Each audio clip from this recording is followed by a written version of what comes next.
Hello, everyone. Welcome to the artpro Plus Expert Afternoon for March. With us today, we have Joe and Kevin as our experts, and they will guide us through a whole list of questions. We have 8 pre-submitted questions to get through before we start taking the audience questions. Just a couple of notes before we get to that, though. On the right-hand side of your screen, you'll see a questions tab, and we'll ask that you send us any new questions right there. You can also send us chat messages if you want to add anything to those after the fact. You'll also see a poll in the poll tab. If you want us to follow up with you after this session, please click yes and we'll do that. And then a couple of general announcements.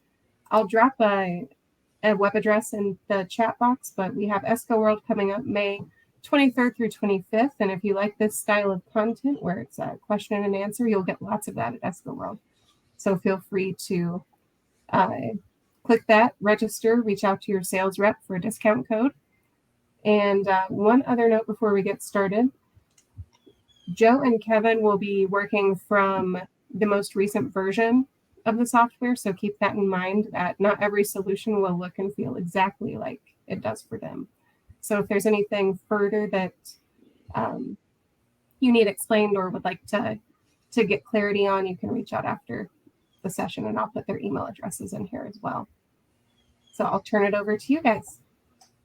All right. Thanks, Courtney. Thanks, Courtney. I'm going to turn my camera off. Same here.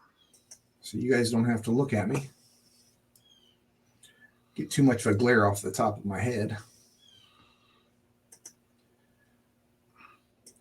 Share my screen. I'll wait for you to share your screen. So we had a number of pre-submitted questions, so we're just going to kind of take them in order. Right, Joe? Yep. All right. So, one second here. Just adjust my microphone. All right. First question was, how can I incorporate the color bars and marks that I use in artpro into artpro Plus? So it would be artpro Classic into artpro Plus. Yeah, that's something that I don't recommend, as in taking an old legacy mark and using it in the new system. I mean, you can take and place a mark. Like, for an example, I can take one of these marks here and I can link it as an image, and then it will change with whatever the separations are. So if I grab this separate, I'm going to zoom in here so you can see. If I grab this separation and I move it up, you'll see that it's dynamic, but you're very limited to what you can do. It's better to make the mark as a dynamic mark in artpro Plus. So if you look at this particular mark, if I go to my inspector up here, you see the edit content. I have this mark placed, but I can click again and you can see it's even deeper. So this is actually the mark that I'm using as my reference. Okay, so it's probably better to be able to take that mark that you have now and we convert it to a dynamic mark, so it's more active and live, as you see here. So if you have that mark, if you can send it to me, I could look at it and see what it's going to take. I mean, we can create formulas, so we can cut off. We have all kinds of different things that we can do with like a Heidelberg mark, or a legacy mark like this one particular one here. It's again using a formula. What I mean by that is, if I take and change my trim box size to, let's say, 38,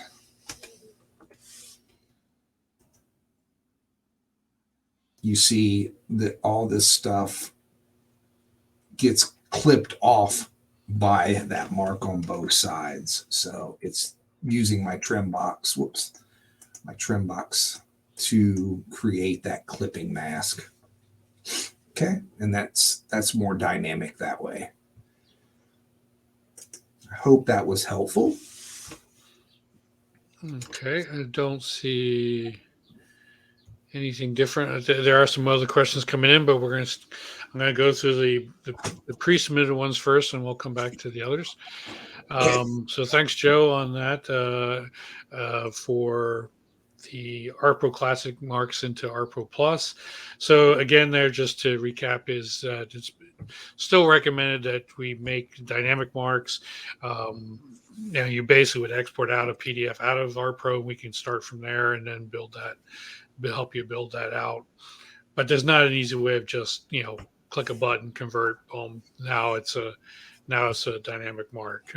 It does take some work. Yeah, I would love that, but we don't have that right now. So. Right. So yeah, especially a lot of people asking to convert. We'd like to have that. All right, question number 2. Adding trapping pair views and control in artpro Plus. Joe and I talked about this one before the start of the session, and they have changed the way we do trapping from the previous trapping, where we had trapping pairs. You can see the pairs. It's now you have trapping tags. So I'll let Joe talk about this a little bit, and we'll go from there. Yeah, so with trapping tags, what we can do is we can select an element, and this says image, right? And I can name that named object. So I'm just going to call it Apple II. Okay. And now, since that has a name to it, it's easier to find in my object browser. Okay. So now you see Apple II. It's what I have highlighted. But then I have another layer or level of what I can do with that. And that's here in my inspector for trapping. I can add a trapping tag. It's kind of like trapping pairs, but I can say, hey, for this particular item, I automatically, I don't want any pullback. So never. And I want my direction to always be outward. And I want this to be, let me just make it 15 thousandths. Okay. So now it has a trapping tag. So if I trap this job, you see that I have this tag. If I take this and I copy it, now I copy it. Come on. Gotta hit the right key here. And I move it.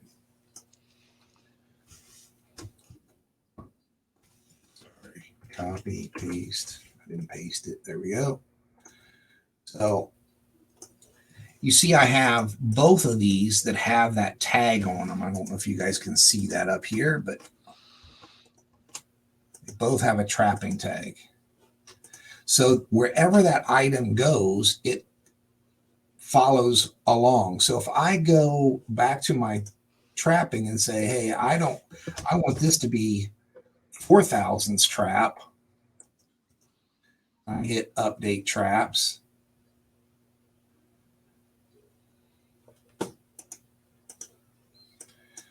That trapping tag follows right along with that element. I don't know why this one didn't work here. Hold on a second. 15 thousandths. I know why. Let's get rid of the trap layer. There we go. And I put it on the die layer, which is cutting, which it needs to be on the right layer. So let's move it to the right layer. Now we can trap it. So I got 4,000ths trap. But this follows along with the item. So you see everything else here has a very small trap, right? Where these two elements have a big trap. So that's how we handle that, is you can have an inner trapping tag, inner and outer, but you can do it on any item. I mean, I could literally, select one item and name it with these tags. Okay. And it doesn't have to be named. It's just best practices to name that element so you can find it and know what you've actually copied and moved. A lot of times we'll do this. A lot of customers will do this on like a logo that needs some special treatment, and I'm going to be using that multiple times. So I copy that whole item into another job or file. Hope that was helpful. Yeah, Joe, is there a way of listing the trapping pairs? I mean, the trap tags in a file?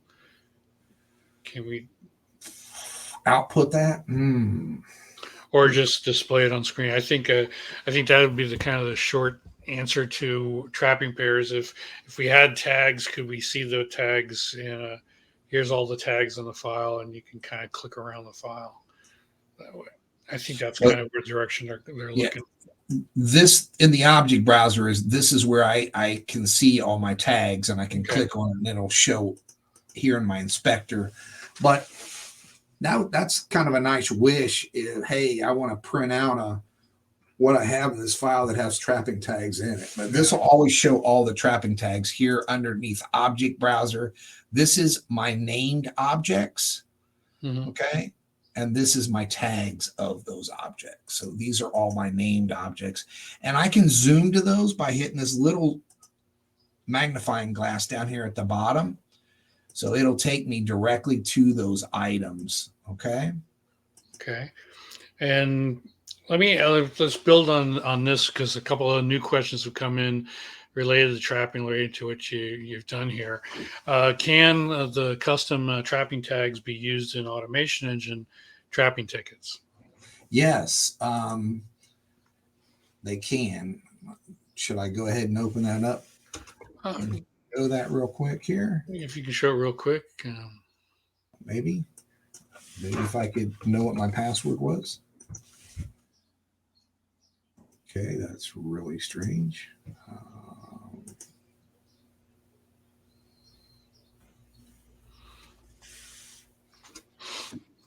Oh, Cap Blocks was on. That would be a problem.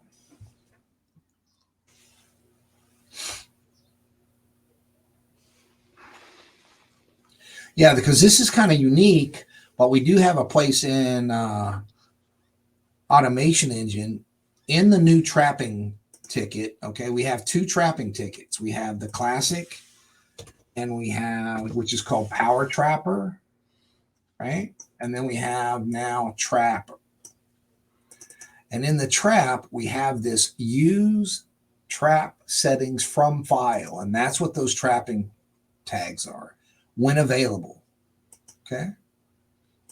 You also can use smart names, enable that also, but when available, that's what's going to pick up those tags. Okay. Okay. All right. One more while we're on trapping, and then I think we'll move to the next question, because there are some other questions coming in. They're all leading to the next one. So let me finish up the trapping here. Does the trapping tag follow between jobs? If you have a family of jobs, can you cut and paste the element and the trapping tag go with it? Yeah, so that's kind of what I did here. I select this file, copy it, paste it, move it, just put it over here. And I update traps.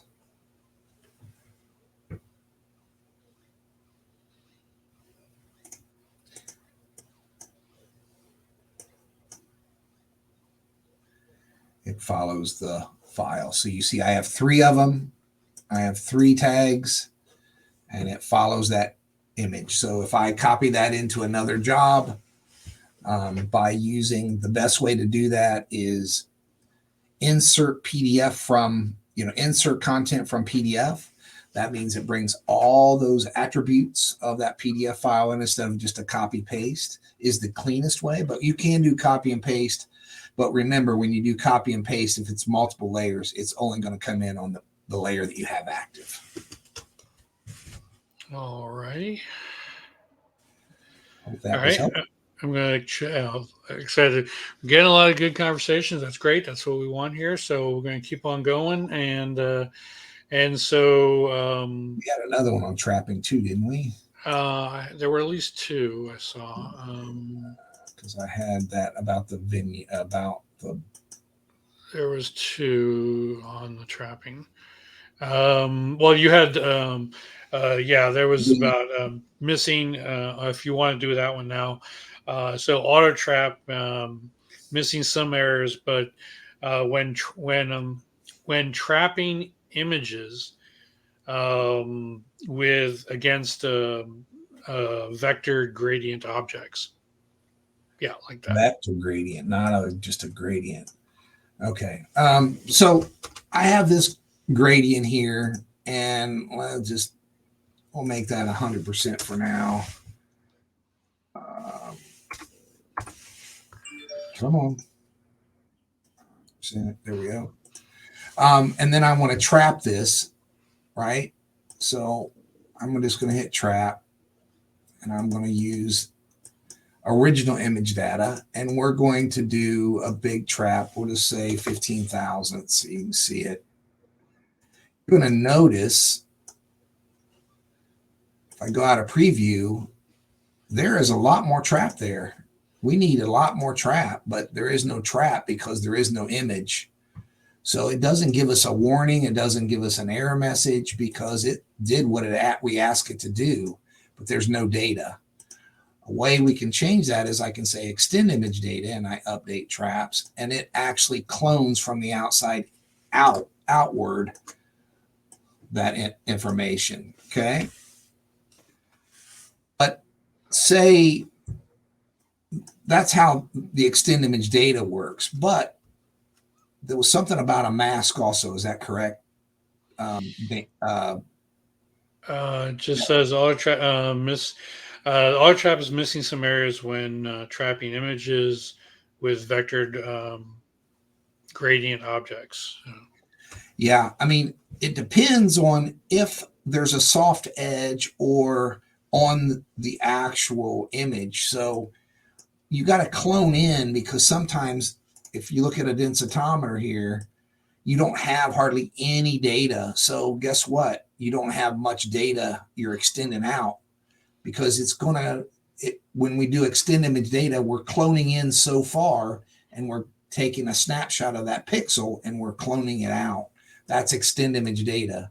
If it's original image data and there's nothing there, guess what? You're going to get nothing in the trap. So where this is a problem is soft edges or a bad mask, right? So if I go and look at this image here, it's got a bad mask. I mean, that mask is awful. So how can I fix a mask, right? That's the biggest thing is, can I create a different mask on this? Now you guys are noticing I'm using my object browser a lot. Okay. So that clipping mask is awful. So if I delete that clipping mask, right, you see I have that image, but now I need a mask for that image. So I literally do this. I add a layer and I call it mask. Okay. And then I'm going to just bring it down here by my graphics layer, and I'm going to copy my image, and my active layer is my mask. I'm going to paste it. So now I have a mask layer. So you're going to notice there's my image. I still have a copy of the image is what I need. So I'm going to take this image now and I'm going to make a mask. So we have the ability to select it and we say image trace, and I don't want luminosity. I want transparency, and I only want, let's just look at 80%. So if there's a soft edge around that, right? Then I'm going to smooth the edges a little bit by adding a couple zeros. Okay. So now I have a good path. Okay. And if I wanted to choke this in, I could manually choke it in, or I could, I could literally go in here. We have the old school select the image, and I'd want to choke it, but I can't because it's still part of an image. So I have to expand it. So now it's just a mask. It's just a vector shape. Then I can go in here and say, okay, I want to choke this image, and say I want a 8,000ths trap, and I just want that enough of that so I can hit choke. So now I have a choked image, right? And then I go out of my preview here. Whoops, I go into my artwork and I select my image.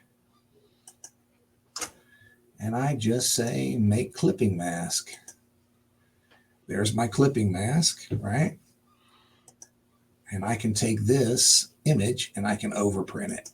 Whoops, overprint my image to darken. Sorry. Just that up, Command Z. So what I can do is I can make this mask white. White 0. And object, and then put it behind. So move to the back. Sorry, move backwards is what I wanted. Getting ahead of myself. This image and bring it to the front.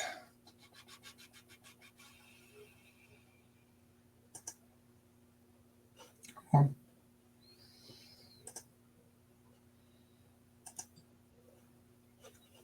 Is that mask layer still there? Nope. To the front.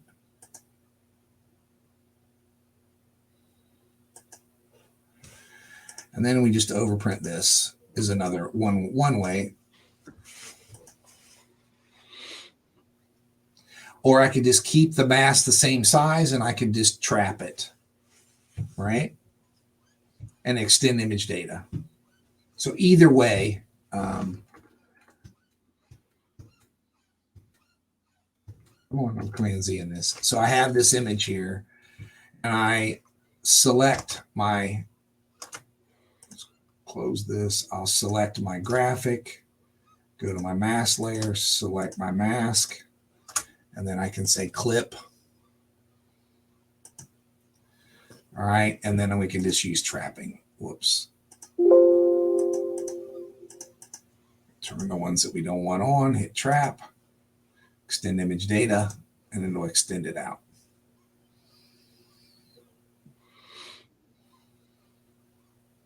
Sorry, I got lost in the what layers what and what layers, you know. No problem. This is just a kind of a big file with all these graphics in the background, so probably shouldn't have used this one. You'll see that makes a trap here. All right, so while that's working, what's the next one? The next question, that was pretty much it on the trapping questions for now. The next one up was can we use a action list to convert in grayscale everything but the die cut? Okay, so something like this, right? Yep. So I created an action list. So let's just do that. So this is what we want to do. I'm going to show you what I'll do it the other way. I'm going to just do a step through. So I hope you guys can see. So basically I'm selecting the die because it don't even have a die layer, and I'm moving the die to a layer. I'm making a layer called die. I'm adding the layer, basically adding a layer called die, moving the die color and object to that layer. Then I'm locking that layer, and then I'm going through and selecting the rest of the stuff and converting it to CMYK, and then converting the CMYK to black separation. So I'm going to just walk through it here. So the first thing I'm going to do You notice I selected the die. I added a layer. Actually, I selected the die, which is on layer called layer 1. I added a layer called die. I moved that object to that layer die. I locked that layer. Now, the next thing I do is I'm selecting objects that I want to convert to CMYK, but I also have to select the colors so I can change those to CMYK, right? And then now I'm going through and saying replace separation by cyan with black, replace magenta with black, replace yellow with black. And there's your grayscale image with your die. And then the next thing is I select the lock layer and unlock it. So that's the action. Hope that's helpful. Yeah, I think that There's answers. so many things we can do with action list. I mean, There's an add-on question here for that. Is there a single undo for an action that has multiple steps planned in the near future? So, in other words, I want to basically just undo this entire action. I know today if you know Control Z, Command Z your way back, you basically just do your undos. It's going to walk you back up through the steps. Is there a shortcut just to wipe out that sure. entire action? Close and open it again. Just don't say what it That's is. a word to work around. I wouldn't say that's. I mean, that's the only thing I have. I wish we had revert back before starting the action, but we don't right now. That is a wish. Yeah, sure. so I will say to the person who wrote that is, you're not the first person who's asked us on No. that. No, I've asked it several times. Yeah.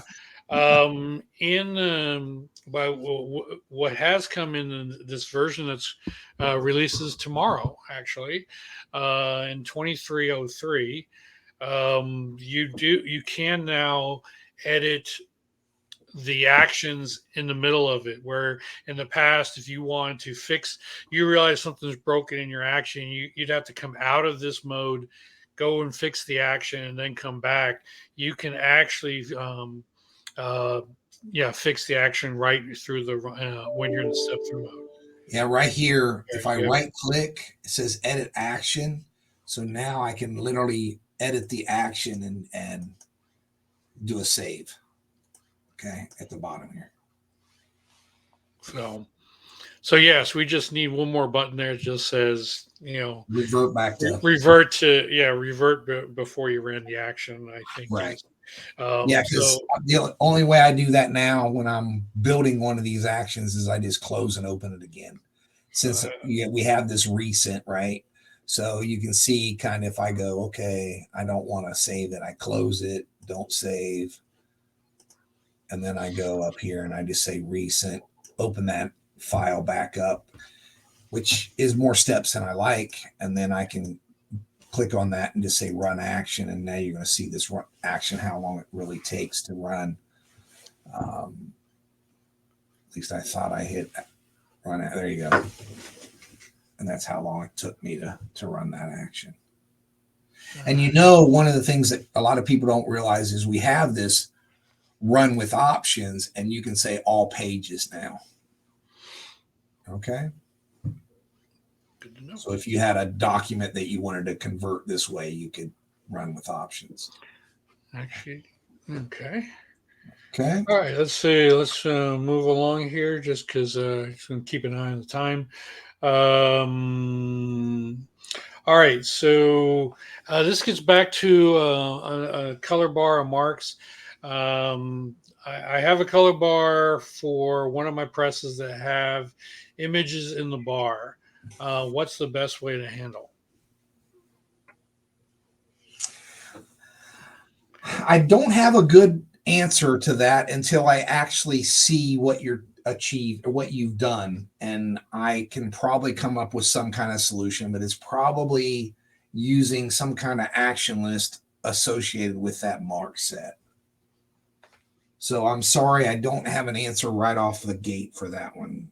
So if you can send your information with a file to us, we'll see if I can come up with a solution on that.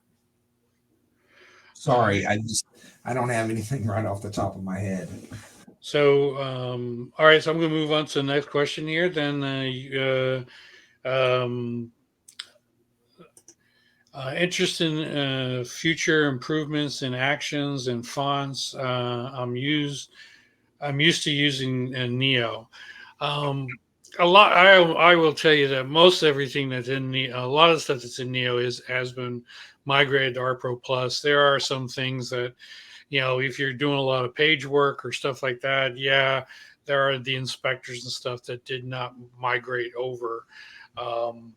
But as far as actions, yeah, I think Joe has shown a couple of few things that's new there. And you have in Neo, you have pre-flight action. They're basically in focus actions that you run in pre-flight. Right. So we can also utilize those old actions and possibly come up with a scenario for you on that. Well, even not just the old ones. The thing about it here is that artpro Plus also, like your Neos are still stuck in version whatever we were at that point of the in focus libraries. So this has all been updated to the latest and greatest in focus stuff. So you still have the pre-flight profiles here, as well as the in focus action lists, to use inside this program as well. So.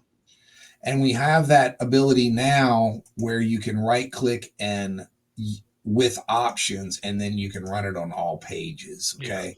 Yeah. It's not, hey, I'm going to run it on all pages automatically, but we do have that feature here. So in Neo, you could say just run on all pages. We can't do that. You have to literally click on it and say that. But yeah, the other thing that Neo was the questions I usually would get would be that there was a nice inspector. The browser is cool. You have the object browser, but it basically only shows you a page by page. There was for those who are using Neo in more of a commercial environment, they want to be able to see all pages and go to a certain page and see what fonts are in what colors are on it. That has not migrated across. It is on a wish list for them to bring it back, but right now it's not there. And just remember, in artpro Plus, you have the ability there. There's page 1, there's page 2, so we have multiple PDF files. Right, you can do pages. It's just All right. Let's see. All right. You talked about the clip. Sometimes making a clipping mask, all artwork on the page jumps away off the artboard, and I can't undo. I'd like to see that. What I think's happening though, when I do a clipping mask, if you have multiple items selected, instead of one item selected to make a clipping path, it will just disappear. And the reason being is whatever you're using as a clipping path has to be a compound. It has to be a compound path to make a clipping mask, or just one vector shape. It has to look at it as one piece. Okay. So if I go up here to this mask layer, I'm going to turn dye and trap layer off for now. And I just make a box on my mask layer, Joe. And I say it's going to be whatever is selected. Okay, so whatever's selected on, say this is my graphics layer, it'll make a clipping mask on that particular item. So if I say make clipping mask, it clips that information and nothing else. Okay. But if I have, just turn these off for now. I'll just do this. Yeah. I just want to work with these two layers right now. And I have another box and it's white. And I select both of these and then I select that layer there and say make clipping mask. You're going to see what happens. It does not work well. See, it just does that last thing that I selected. So it's like, and hey, it's all just mask out, right? So that's the only way to get it to where it will actually work is if I select these two items and I make that a compound path. And now select this layer, make clipping mask. You see how it just does that area. Hope that helps. It's a little bit confusing, but best I can do with.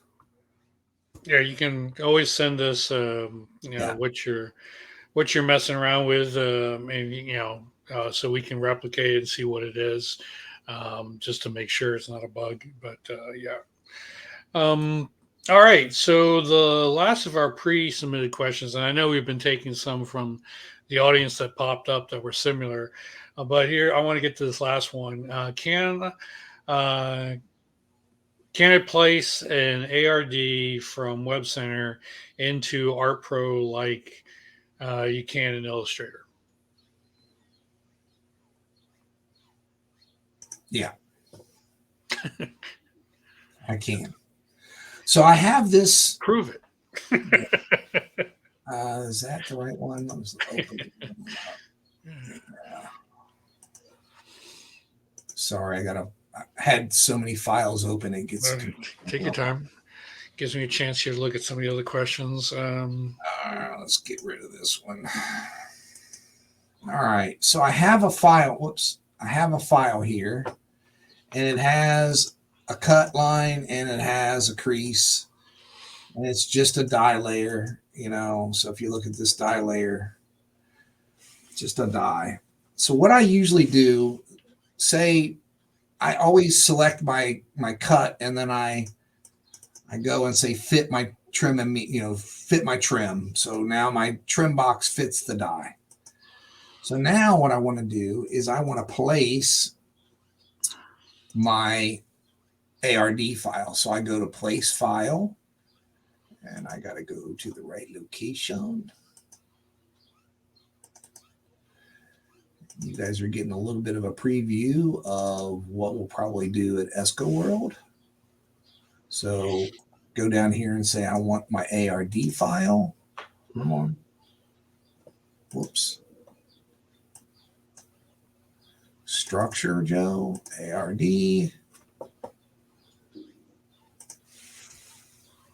And it snaps to that trim box. Okay. So I'm going to just turn off everything except these two and preview. And I like to look, okay, I want to turn my structure off. So you can see that my structure and my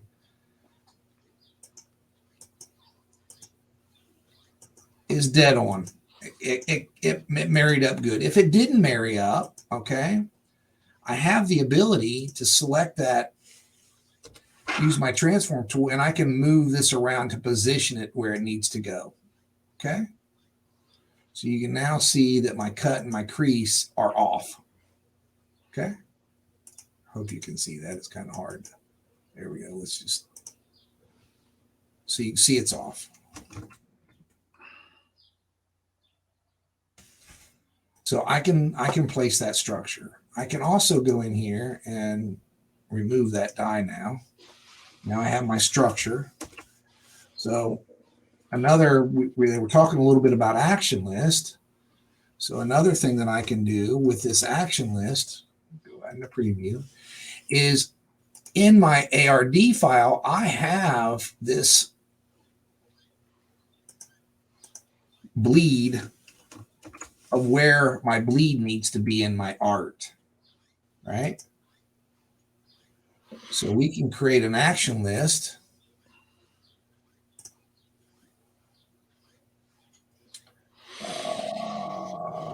And I can run that. And that will pull that bleed out, and it will clip that background to that bleed. If, there we go. Very good.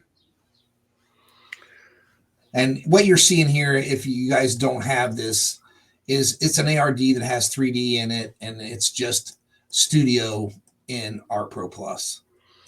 That's what that is. So sorry I didn't mention that earlier. Yeah, that's for people who have the Studio Designer licenses. You can see the Studio 3D in your Pro Plus. If you don't have the license for it, you won't. So. And the other thing is, if you notice, we have a cutout here, and we have some new functionality with 2303. Yeah, 2303, a tongue twister there. That we can actually take that cutout from the art and marry it to the ARD file. So I can adjust that if I wanted to. So you can see that we have that ability. All right. Let me get you through that again. A lot of questions today. It's all good. So I'm trying to categorize them and make sure we get to them in the right order here. Okay. When using view by ink in a keyline view, is there a way to see only the objects that are set in whatever color you're wanting to see? In keyline view, no. Yeah. No, I think the keyline always shows everything. I don't. Yeah, no, that's a good. Yeah, just that is the only way to do that. That's a good. That's an idea. I like that. Sorry, don't have an answer for that one. So I'd say right now is yeah, we can't, but it's a good idea to throw in there. I mean, unless things were on separate layers, you probably can't. But yeah, it looks like you're going to still see everything. There's no way to do that unless, let's try something here. I don't know if I can do it this way or not. Well, I can see the argument from R&D would be that, well, the keyline is always going to show everything, but the other issue is okay. What if there's multiple objects that have two colors in it? I don't know if that's possible. But it'd be kind of cool. Yeah. So I'd say right now we can't, but something we can share with those guys in R&D. All right. Let's see. Let me look down the questions here. I want to make sure I'm not missing anybody. I'm going to knock out some quick ones before some of these bigger ones here. Let's see. How does artpro Plus work with Pantone Connect? And how does it work with Pantone Connect and artpro Plus? Do you know, Joe? So if you go to your options and you have your color management, the way it works is, I mean, if you have you can get a standard color engine, you can go from an automation engine, you can do other where you could actually pull from a DFE for digital press, but your ink books are all referenced, and you can move them around. You can move them up and down. So when you go to do a search for a color, those are the colors it looks at first.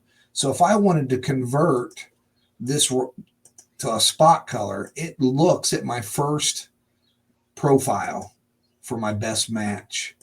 I can use any of them, but that's how this works. So with Pantone, I don't think you have to do anything special for Pantone Plus. Not As for long Art as Pro. Yeah, for Art Pro Plus, I don't think you have to do anything special. I don't think you have to, as long as you're logged into your connection. Hmm. Yeah. I know Illustrator has changed where Illustrator has, because the ink books are gone, but yeah, well, you have to ink books have are, a login, right? You yeah, log in. Yeah. yeah. The ink books are included in Art Pro Plus. We didn't take them out of our products. It's just Adobe took it out of theirs. So it's, yeah. I hope that's helpful. And if it's more color related, we might have to get one of the color experts to help with that. Yeah. But Or a quick call. Again, if you're having a connection problem, a quick call to support would probably suffice on that. All right. Let's see. We got two questions. Let's see.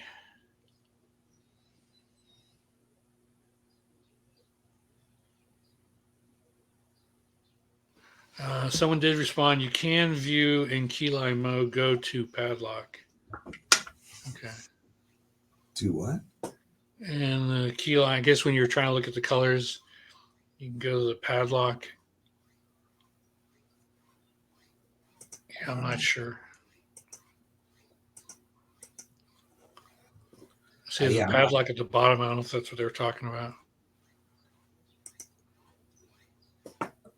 Yeah, I guess you could lock all the other colors. You still have the vector lines, though. Yeah, but if it show, oh yeah, but I mean, if it, the dark yeah, one's one color, right? I mean, you're isolating it so it grays it out. You can do it that way, but you see how it's still. It's better. I guess that's okay. Thank you, Pete, for sharing that with us. Yeah. All right. All right. I got to get to some of these other questions. We're running out of time. Some are kind of generic questions that I'm not sure we're going to be able to answer. How to make templates. I'm not sure what you're asking there. To make a template, all you have to do is pull up. A step and repeat. Let me see if I have one open. But when you're making templates, I'm going to just, let's see, I need this one here. Do I have a step file? I think I do right here. Now, this is a template that would be 3 different files, okay? All you would do, I wouldn't do it with artwork like this. I would just basically take a CMYK or something and make your step and repeat, because when I look at this is one grid or multiple grids, okay? So there's grid 1, there's grid 2, which is off of grid 1, and there's grid 3 off of. So I can take and save this out, and then in in Automation Engine, if you go to step and repeat templates, you just pull in that, where is it? I think it's this one.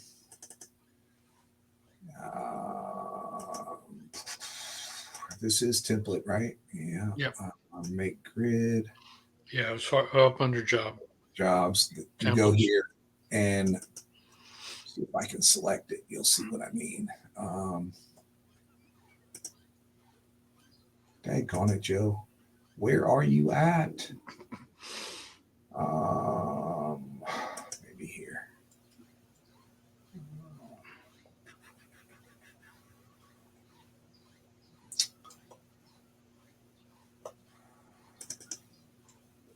I'm sorry, where I'm trying to find.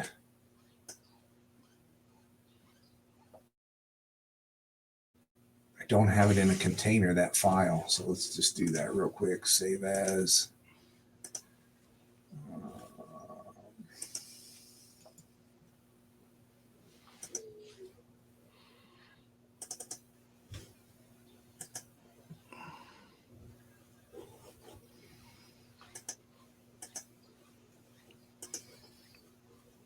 Where did I save that? Let's go world. I think it's that one. You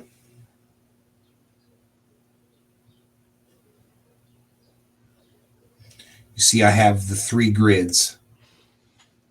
So that's how you save a template for nothing special really other than building a layout in artpro Plus. Hope that's helpful. Okay, let's keep on going here. Yeah, sorry we're running out. Oh no, I'm just. I think we're taking our best shot considering the way this setup is. People can always reach back and again. Is there a way to combine similar layers? We need to post-process stepped PDFs from Phoenix. And is there a set of layers for each of them in a combo layout? I don't even know how to. Yeah, this is something that we're going to talk about at ESCO World, and we're still testing that, right? Yeah, because this version, 2303, does have the ability to bring in the JDF file from Phoenix. And then there are some controls we can do from there.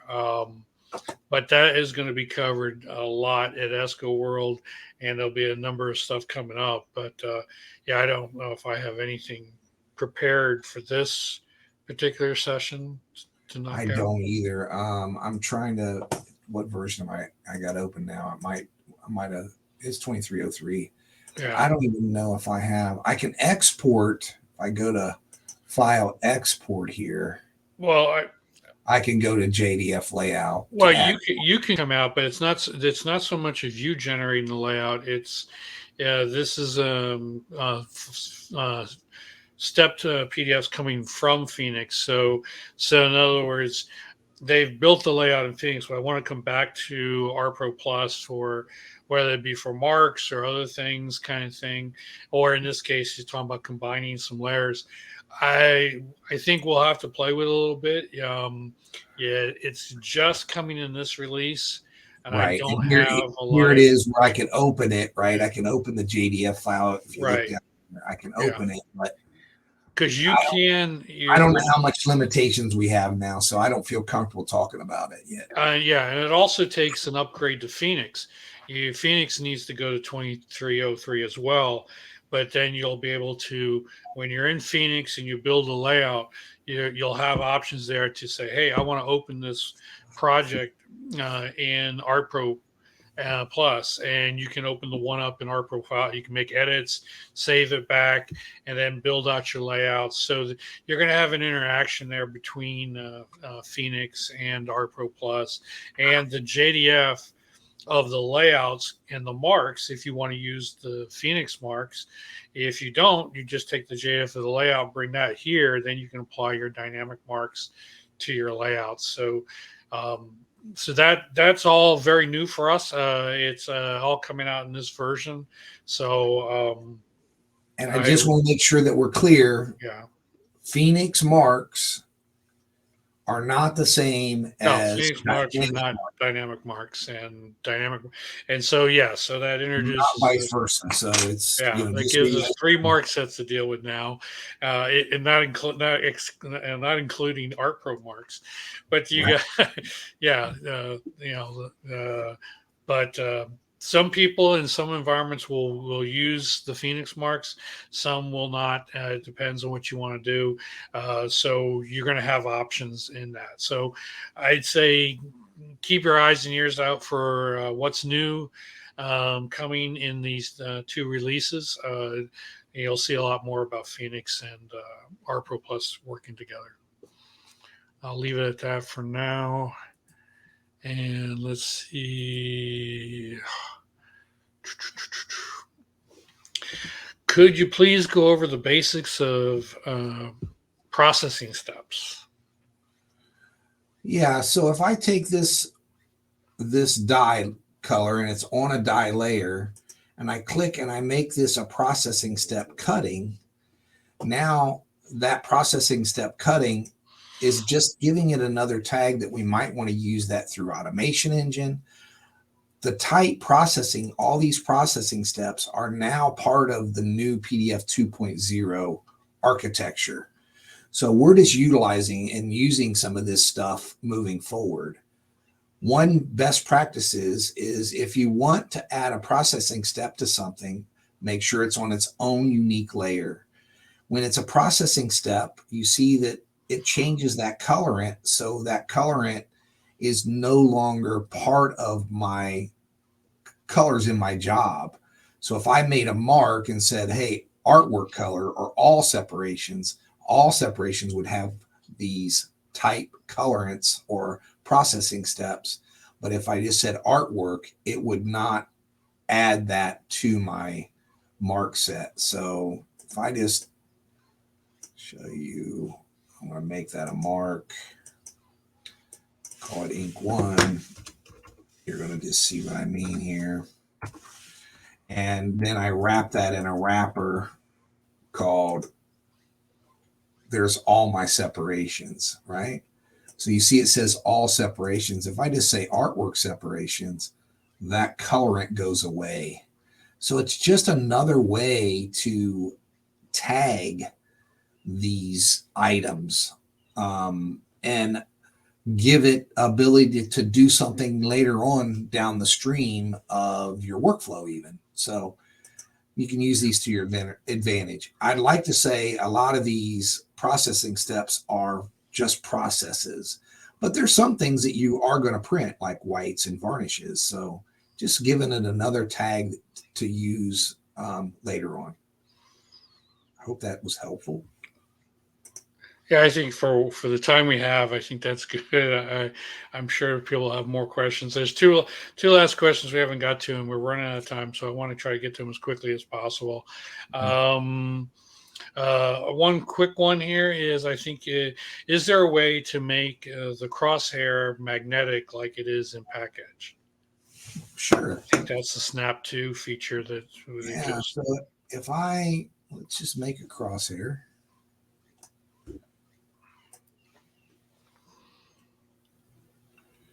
And it's an ugly crosshair at that. I'll just select it. I'll use one of these features. I don't like two objects, but I can go up here and use my clean optimize, and that makes one shape. So now I'm going to make that a crosshair. I'm going to add position mark, crosshair. Okay. And my crosshair is associated to my trim box. Okay. So we're just going to say, okay, trim box. We'll 0, 0 that out. It's in the center of my document. You're going to see in the center of my document. But now what I want to do is I want this item and I want it referenced off of that crosshair. So now it's referenced off that crosshair. So if I 0 this out, you see that it's on the bottom left of that crosshair. You see how it moves. So it's a reference point from that crosshair, right? So I could put it dead center on that crosshair and say, okay, I want it 2 inches down from the crosshair, or I want it 2 inches over from the crosshair. That's what this attached to is. When it's a mark or a named object, we can select and make those our magnetic point or our location of what we're moving or working from. So I move that. If I select this crosshair and I move it, I'm going to hit you notice that that mark moves right along with that crosshair. Wherever I bring that crosshair, it moves that object. Hope that's helpful. All right. Last question here. The two-parter. We'll make it short. In a dynamic text mark, can you have more than one font style in one mark? Example, dynamic text in bold. Can't answer that one. I would have to test it. I don't believe so. It'd have to be two separate marks because it has to reference that font, because when it's dynamic, we're filling it out automatically. And I don't know of any way, looking at the I don't think that's possible. Okay, and the second part of their question, and we'll make it the last question of the day here. Can you show page numbering in a dynamic mark? For example, page 1 of 6, 2 of 6, 3 of 6. I don't think so. Yeah. I don't think we have the ability to do that. Yeah.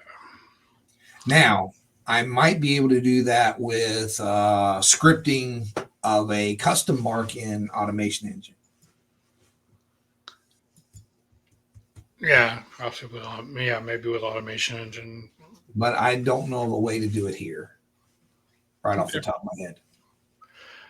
Well, with that, Joe, I know we've used up all our time. I'm looking back at the chat questions. It looks like the